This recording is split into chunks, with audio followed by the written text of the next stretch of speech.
Welcome back. It is Dr. Kashidi Long, the physician gardener, and we are here for our October 2025 garden update and tour. I'm fairly certain that I forgot to do the September update, so there may or may not be a lot of changes. Here we go. All right, so tomato bed. Still putting out a good bit of tomatoes. There's a bunch in there, and then you can see over here, so I'm just going to let this keep going and let it do what it do and see what happens. Down in here, I had a bunch of turnips, and then there's some carrots. The carrots did not grow over the summer slash in the spring, but when it started having cold spells, I got all this carrot greenery. So I doubt that there are actually meaningfully sized carrots under there, but I'll give it a little while and see. If there's no actual carrot bulbs, the carrot greens can be used similar to parsley, so a win is a win. At the end of this bed is where I have some bell pepper plants. And if you look, we got a couple bell peppers still trying to make it. So these plants had slow growth most of the year. And then when the temp changed, they kind of had some new flowers and stuff. So, there's that. Over here, look at these collards. Look at them. Now, I have been fighting caterpillars and aphids and whatnot, but right now they are going pretty strong. So fingers crossed we're done with the caterpillar flight. There are some calendula flowers that seem to be coming slowly but surely. I believe this is a butternut squash plant, and so is this one. So maybe I will actually get a meaningful butternut squash harvest because the other ones I planted earlier in the year did not do well. All right, this is celery. This is what celery looks, not that thing, ignore that. This is celery. I have been using it for soups and stuff whenever I need it. So that will hopefully continue to grow through the winter because celery is a winter or cool weather crop. And then this other thing that's kind of leaning on it for some reason, this is jalapenos. I don't know why all of a sudden I have like 30 jalapenos. I also don't know what to do with them. So if you have any jalapeno ideas, let me know. That's another celery plant. These right here are golden beets. I believe I planted these in August and they seem to be doing pretty well. They have a few spots that looks like bugs ate them, but I don't see anything on the other side, underside of the plants. So let's see. Oh, that one has little caterpillars on it. We're just going to break that off and throw it. Let me check some of these. I also do not have time to be doing all this. I have a flight to catch in a little while.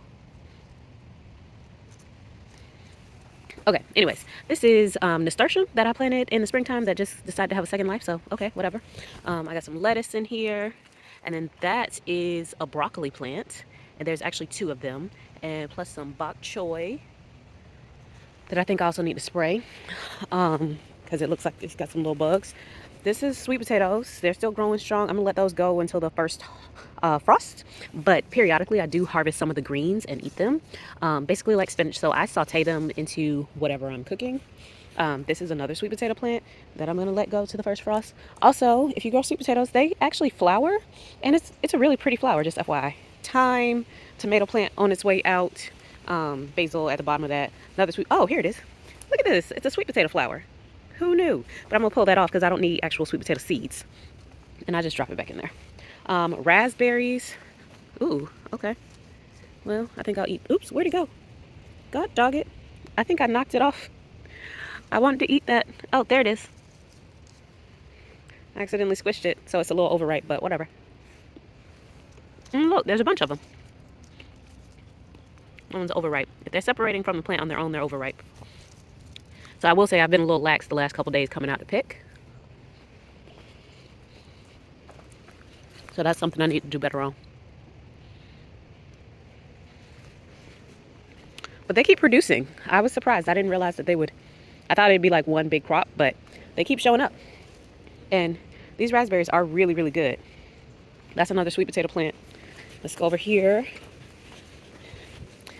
So I think I showed y'all last time I expanded the area. I'm planning to make this a berry bush. So I've been on the lookout for berry plants that are on sale. Not berry bush, berry patch. I've been on the lookout for plants that are on sale. So these 5 blackberry plants we got for 50% off. That raspberry plant was 50% off. So I am going to make like 2 rows of blackberry plants.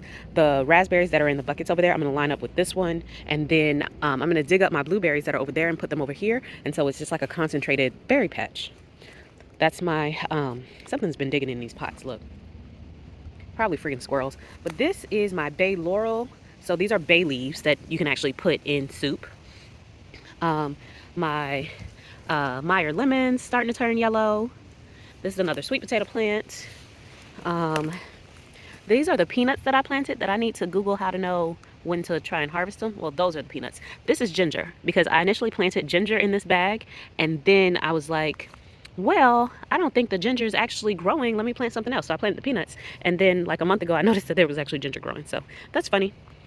In here, honestly, I don't know what I had in here. Oh, I think I had a squash plant that died. And then I tried to plant rhubarb, and that appears to have not made it either. But there's still some basil in there, Thai basil. This is a tomato plant again, having some life still, so I'm gonna leave it alone. This is a blueberry plant that will become a part of the patch. Rosemary and lavender and basil. That basil is barely making it. Peach tree, elderberry bush. I learned that I need a second elderberry so it can pollinate, so I have to be on the lookout for one of those. This is another peach tree that looks like it's ready to go to sleep for fall. It barely has any leaves on it. See those bare sticks? This is a fig bush. Cherry tree also looking ready for fall, barely any leaves on it. That's the other rhubarb I planted, so it's doing much better than the one I showed you a second ago. There is kale in here. That is like delicata squash that never really took off. Dino kale, curly kale. I think this is just a weed. Basil. This is also kale, and I've been fighting with aphids and caterpillars. There's a caterpillar right there. They just aren't ready to give it up for the season for some reason.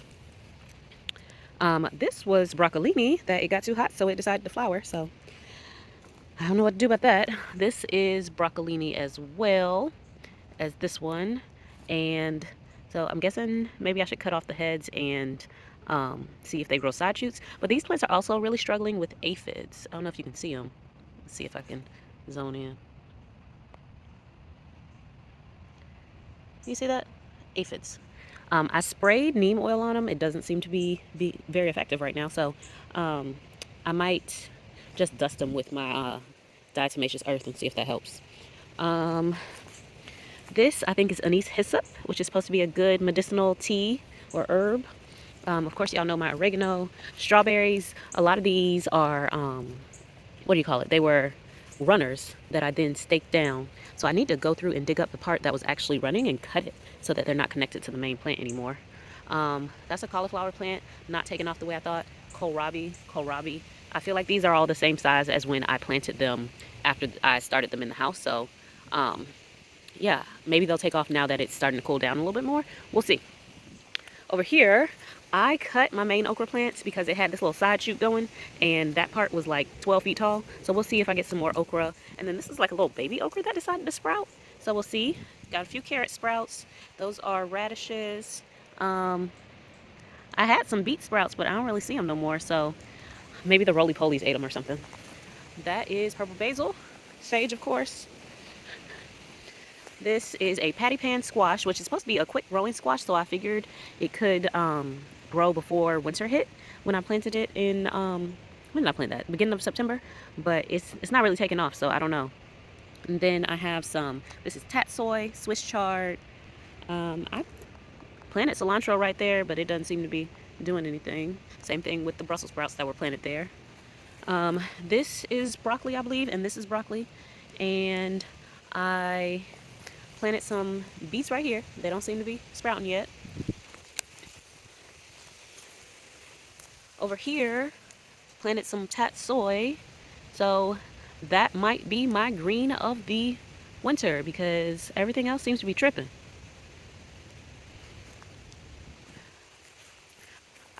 I could have sworn I planted some spinach too the other day, but I don't see. Oh, I planted spinach over here, not sprouting. So I don't know what to do about that. I have trouble getting spinach to sprout, so we'll just see what happens. So that is the October 2025 garden tour. I am going to try to garden a little bit until winter hits really hard, at least with the leafy greens and whatnot. And then I'm going to be doing a lot of spring garden prep this fall because I'm going to be expanding and reorganizing and making some new beds to try and grow much more next year. So stay tuned.